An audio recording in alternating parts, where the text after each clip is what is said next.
다 같이 찬송가 370장 함께 찬송하겠습니다. 찬송가 370장입니다.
사랑과 은혜가 풍성하신 나의 하나님, 거룩하신 주님의 은혜와 사랑과 축복이 늘 우리 가운데 넘쳐나길 간절히 원합니다. 하나님, 우리의 삶 가운데 오늘도 함께해 주셔서 감사합니다. 이 시간 주님 앞에 예배드리는 우리 가운데 함께해 주셔서 하나님의 은혜가 넘치게 해주시고 하나님의 사랑이 넘치게 해주시고 하나님의 영광이 오늘 이 가운데 넘쳐 흐르게 도와주시옵소서. 하나님, 예배드리는 우리의 마음 온전히 주님을 향하게 해주시고 주님을 바라보게 해주시고 주님의 말씀에 순종하는 결단의 삶을 살아가도록 주님 도와주시옵소서.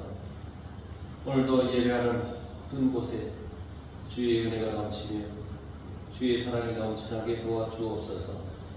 사랑이 많으신 예수님 이름으로 간절히 기도드리옵나이다. 아멘. 다 같이 성경 말씀을 함께 보겠습니다.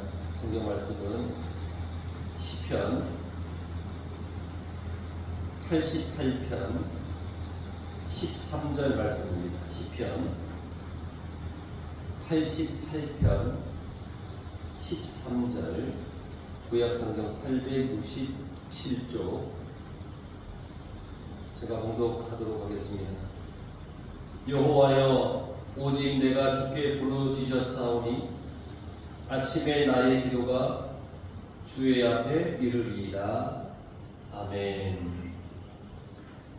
오늘도 하나님 앞에 예배드리는 여러분들에게 하나님의 크신 은혜와 사랑과 축복이 풍성히 넘쳐나기를 간절히 축원합니다.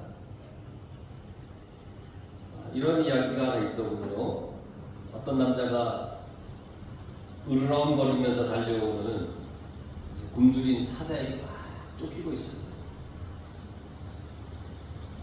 이 맹수가 내뿜는 그 뜨거운 입김을 느끼면서 자기 자신이 살 날이 얼마 남지 않았다라고 그렇게 느꼈어요. 그래서 필사적으로 기도를 했습니다.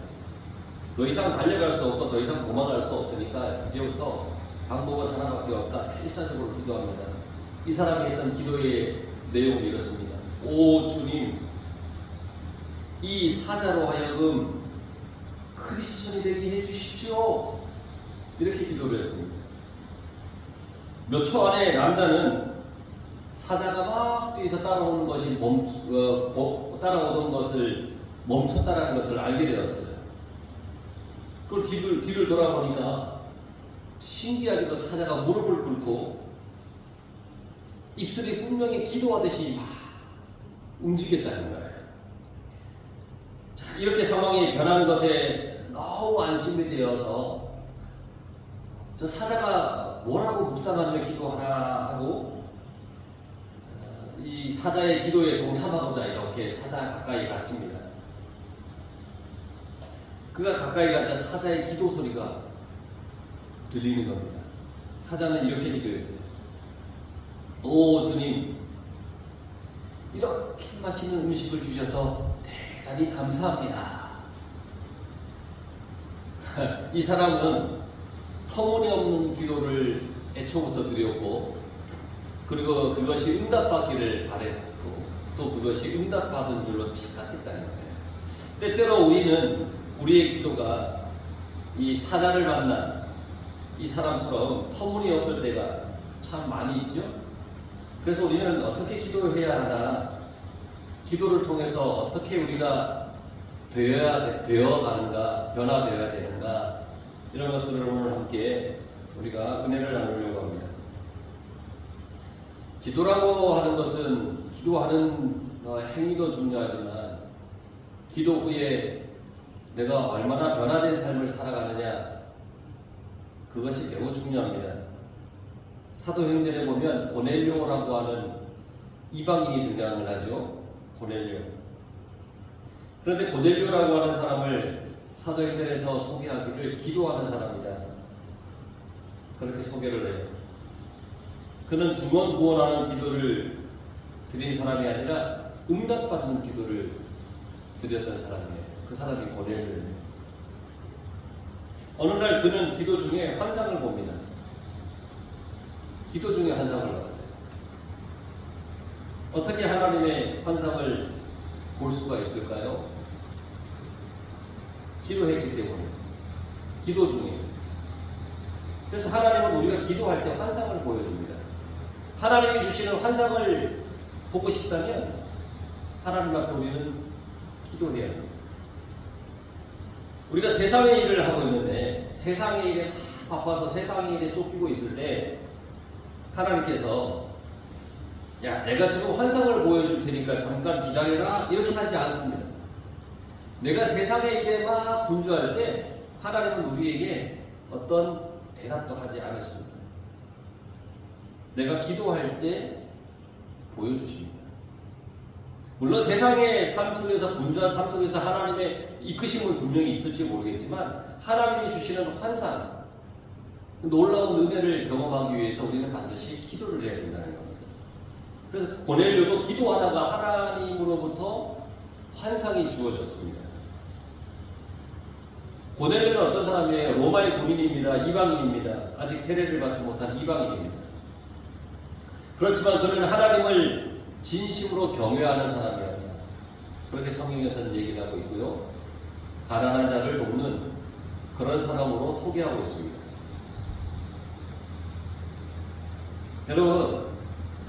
여러분들은 사람을 평가할 때 어떤 기준으로 평가를 합니까? 그 사람이 어떤 직업이 있는지, 어디 출신인지, 어느 학교 출신인지, 또 생활 수준이 어떤지, 뭐 그런 걸 가지고 혹시 평가하십니까? 만약에 그런 걸 가지고 사람을 평가한다면 그것은 정말 잘못된 태도입니다. 사람을 평가할 때 우리는 그 사람이 무엇을 하는 사람이냐 그것보다는 이 사람이 어떤 사람이냐 그걸 볼 수 있어야 합니다. 이 사람이 어떤 사람이냐. 고넬료는 비록 이방인이었지만 하나님을 경외하는 사람이었고 기도하는 사람이었습니다. 사도행전 10장 3절에서 4절에 보면 고넬료가 기도하는 동안 천사가 그에게 나타납니다. 그의 눈앞에 환상이 보였죠. 그리고는 하나님의 메시지가 그에게 전달됩니다. 여기서 우리는 하나님이 어떤 분이신지에 대해서 정확하게 알 수가 있어요. 하나님은 모든 사람을 사랑하세요. 죄인도 사랑하세요. 하나님은 모든 사람에게 다 관심을 가지고 계세요.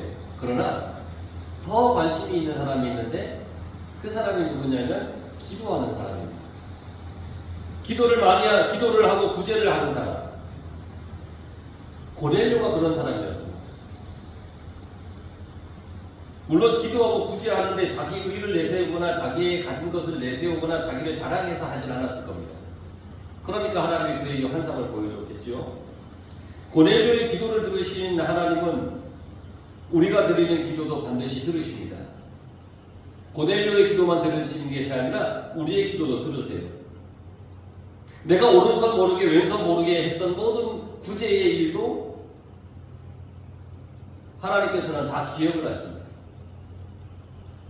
우리의 기도와 구제는 반드시 하나님께서 다 보십니다. 하나님께서 기억하십니다.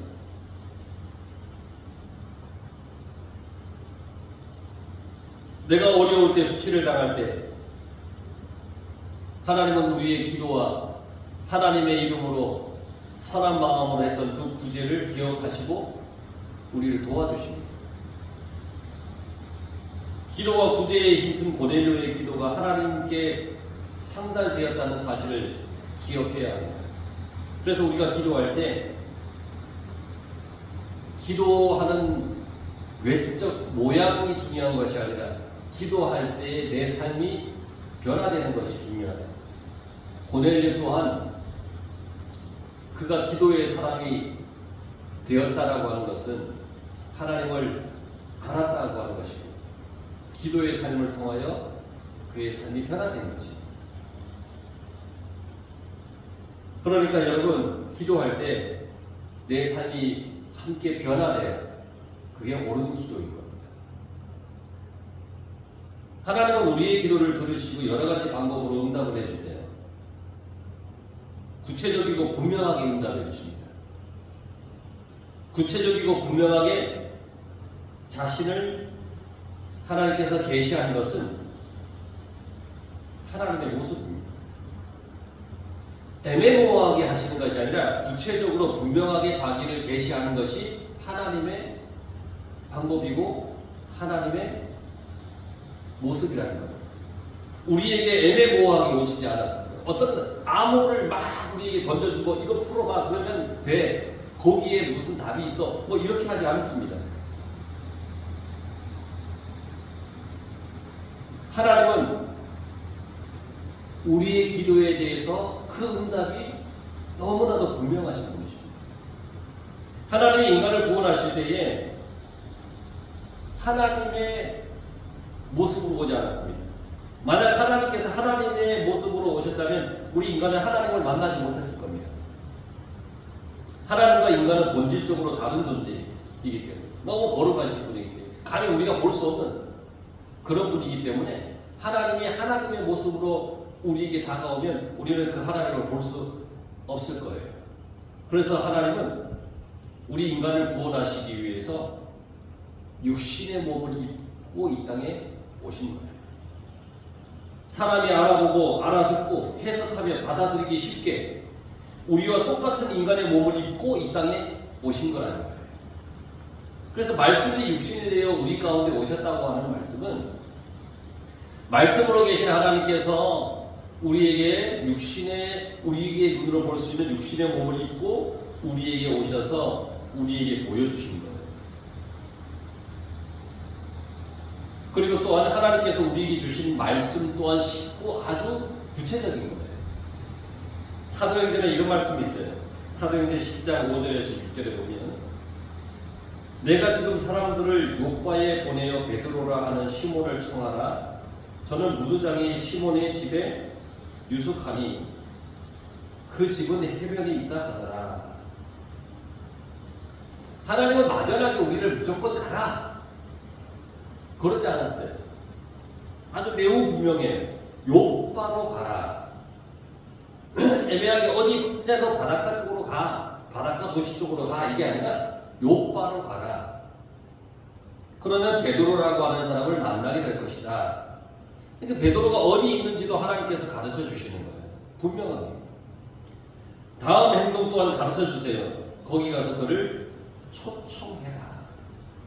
아주 분명하고 구체적으로 하나님께서 말씀해 주시고 가르쳐 주세요. 우리는 가끔 기도라고 하는 것을 하나님께 드릴 때, 기도를 드릴 때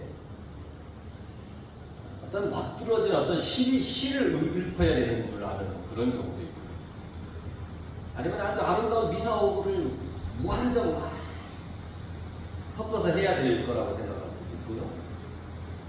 아니면 애매한 말을 많이 해야 되는 거라고 생각할 수도 있어요. 그래서 가끔 아이들에게 우리가 저녁 8시마다 기도를 할 때 돌아가면서 기도를 해요. 아이들에게 너가 기도해 그러면 처음에 그래 어떻게 기도해야 될지 모르겠대. 왜 그러니까 처음에 어떻게 시작해야 될지 모르겠대. 그래서 가르쳐줬어요. 하나님 아버지 하고 시작해. 그 다음 어떻게 하냐는 거예요. 너가 하나님 앞에 하고 싶은 말을 하는데, 그랬더니 하는 얘기가, 아니 교회에서 기도하는 걸 들어보면 하나님 해 주시옵시고 뭐 하여 주시옵고 뭐 이런 말을 쓰니까 자기는 어렵다는 거예요.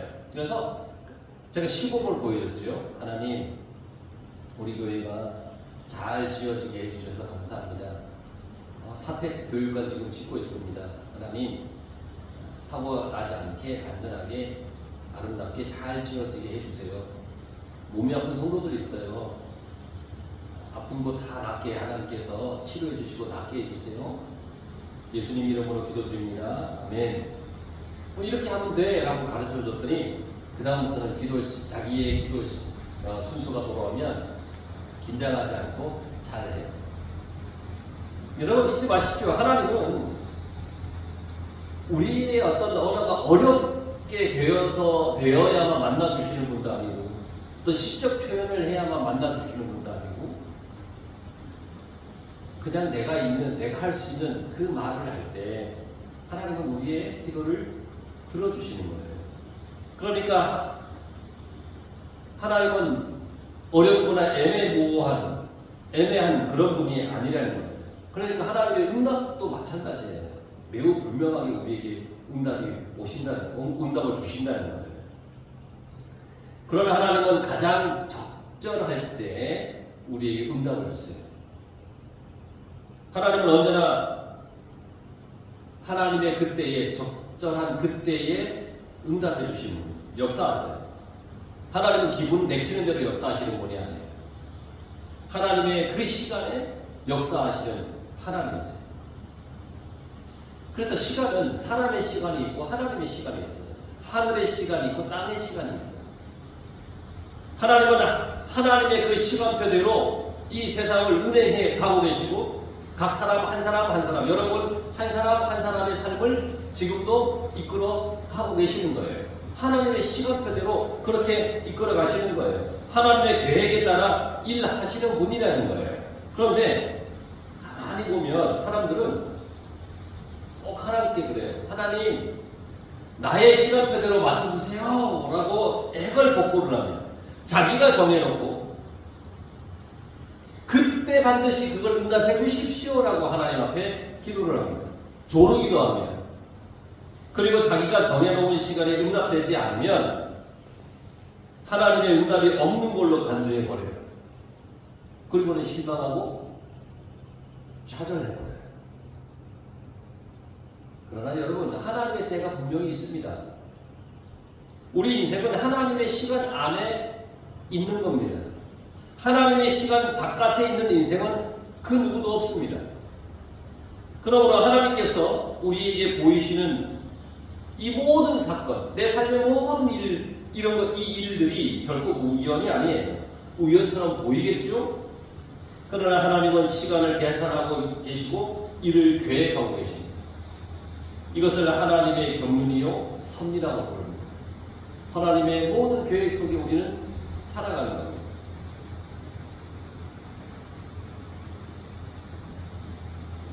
이런 하나님의 모든 계획과 시간, 이 섭리는 우리에게도 당연히 임합니다.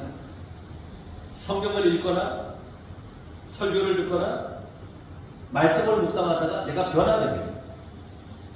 살아있고 능력 있는 그 말씀이 내 영혼에 들어와서 나를 뒤흔들어 놓습니다. 그 말씀이 내 안에 들어올 때에 더러운 귀신이 나가고 병이 치료되고 나의 인생의 문제가 해결되고 구원의 확신이 생기고 주를 인하여 내가 정말 감사와 기쁨으로 살아갑니다라는 고백이 생겨나는 겁니다. 하나님께서는 어떨 때는 친히 그 음성을 들려주기도 해요. 어느 날 한순간 어느 그 순간에 설명할 수 없는 독특한 감동이 내 가운데 넘쳐날 때가 있어요. 바로 성령이 내 안에서 역사하시는 거예요. 어떨 때는 환상을 보여주기도 하고요. 어떨 때는 내 주위에 있는 환경을 이용하기도 해요. 이상하게 하는 일마다 보여도 그 속에는 하나님의 섭리가 들어있음을 깨닫고 우리는 살아야 됩니다. 그래서 하나님에게는 절대로 우연이 없습니다. 하나님은 환경과 역경을 통해서 우리에게 말씀하기도 합니다. 우리의 모든 간구에 하나님은 가장 그 적절한 하나님의 시간에 우리에게 응답해 주시고 우리의 기도에 말씀해 주십니다. 그러므로 하나님의 때를 기다리는 연습을 해야 합니다. 초조해하지 마십시오. 실망하지도 말고 절망하지도 말고 하나님이 계시다. 나와 함께 계시다. 내 기도를 들어주시는 분이 하나님이시다. 이 사실만을 잊지 않고 붙잡고 있으면 하나님의 때를 우리는 언제든지 기다릴 수가 있는 거예요. 그러니 하나님의 때를 항상 기다리시길 간절히 바랍니다. 그래서 위대한 성도는 기도하는 사람입니다. 신앙생활을 능력 있게 꾸준히 잘할 수 있는 방법은 기도하는 겁니다. 기도밖에 없습니다. 하나님을 찬양하고 말씀을 묵상하고 기도함으로써 하루를 시작하고 하루를 마무리하면 우리의 삶은 놀라운 변화가 일어납니다. 해보십시오. 변화가 일어납니다. 예수님도 기도하셨습니다. 마가복음 1장 35절에 보면 새벽 오히려 미명에 예수께서 일어나 나가 한적한 곳으로 가서 거기서 기도하더라. 그런데 많은 사람들은 기도를 참 힘들어합니다. 그러나 이 힘들어하는 기도의 문제를 극복하고 기도를 매일 드릴 수만 있다면 얼마나 놀랍고 능력 있는 삶을 살아갈 수 있는지 몰라요. 우리의 신앙에 있어서 삶에 있어서 답을 몰라서 문제가 되는 경우는 별로 없어요. 답은 알고 있는데 그대로 실천하지 못해서 그게 항상 문제인 거예요. 답은 다 알아. 여러분들도 신앙생활에 내 삶의 문제의 답이 뭐라고 하는 것을 다 알아. 그 문제가 뭐냐면 답을 알면서도 실천을 안 해요. 가끔 저에게 이런 말을 하는 성도들이 있어요. 목사님, 이유와 원인은 알고 있습니다. 그리고 기도해야 한다는 것도 알고 있습니다. 그런데 기도가 안 됩니다. 여러분, 이미 답을 다 알고 있잖아요. 저한테 오기 전에 이미 답을 다 알고 있잖아요. 기도해야 되는 줄 알고는 있지만 알고는 있는데 안 하잖아요. 그러면 문제는 영영 해결되지 않아요. 답을 알면서도 안 한다고 하는 것은 게으른 거예요. 성경에는 게으름은 영영이 멸망할 것이라고 했어요. 게으름은 패망의 성공이라고 했어요.